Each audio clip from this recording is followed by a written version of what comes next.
என் அன்புக்குரிய சகோதர சகோதரிகளே, இரட்சகர் இயேசுவின் நாமத்தில் உங்களை அன்போடு கூட வாழ்த்துகிறேன். சுகமாயிருக்கிறீர்களா? புதிய மாதத்தை துவங்கி பிள்ளைகளின் படிப்பு, பள்ளி, கல்லூரி, அவர்கள் கட்ட வேண்டிய ஃபீஸ், இவர்களை குறித்த கலக்கத்தோடு நீங்கள் இருக்க வேண்டிய தேவையில்லை. ஆண்டவர் உங்கள் தேவைகளை எல்லாம் ஆச்சரியமாய் நிச்சயமாகவே சந்திப்பார்.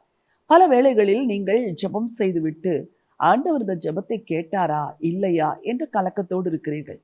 தேவன் எல்லா ஜெபத்துக்கும் பதில் தருகிறவர். கேளுங்கள், அப்பொழுது உங்களுக்கு கொடுக்கப்படும் என்று சொன்னார் அல்லவா? அப்படி என்றால் உங்கள் எல்லா ஜெபத்தையும் அவர் கேட்கிறார் என்று தானே அர்த்தம். இன்றைக்கும் ஒரு வசனத்தை வாசிக்க விரும்புகிறேன். சகரியா தீர்க்கதரிசன புத்தகம் 10ஆம் அதிகாரம் 1வது வசனம். பின்மாறி காலத்து மழையை கர்த்தரிடத்தில் வேண்டிக் கொள்ளுங்கள், அப்பொழுது கர்த்தர் மின்னல்களை உண்டாக்கி வயல்வெளியில் அவரவருக்கு பயிருண்டாக அவர்களுக்கு மழையை கட்டளையிடுவார். வேதம் சொல்கிறது, பின்மாறி காலத்து மழையை கர்த்தரிடத்தில் வேண்டிக் கொள்ளுங்கள், அப்பொழுது மின்னல்களை உண்டாக்கி அவரவருக்கு மழை உண்டாகும்படி கர்த்தர் கட்டளையிடுவார் என்று வாசிக்கிறோம்.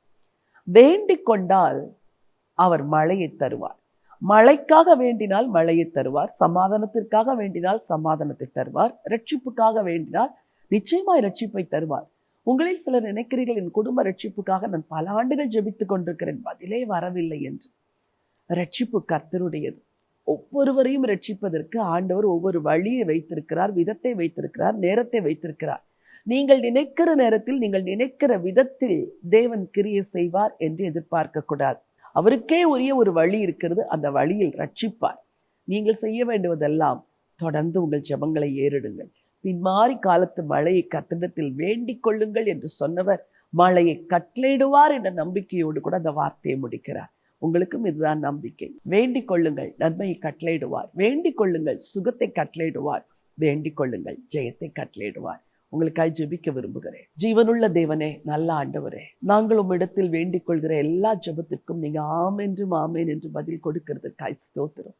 உங்க பிள்ளைங்க யாரெல்லாம் இன்றைக்கு மனபாரத்தோடு கண்ணீரோடு உம்மிடத்தில் வேண்டிக் கொள்கிறார்களோ அவர்கள் எல்லாருடைய ஜெபத்திற்கும் ஆண்டவரே நீர் ஆமென் என்று பதில் கொடுங்க. என்ன காரியத்தை உம்மிடத்தில் வேண்டிக் கொண்டார்களோ அந்த காரியத்தை அவர்களுக்கு அனுக்கிரகிக்க வேண்டும் என்று சொல்லி ஜெபிக்கிறேன்.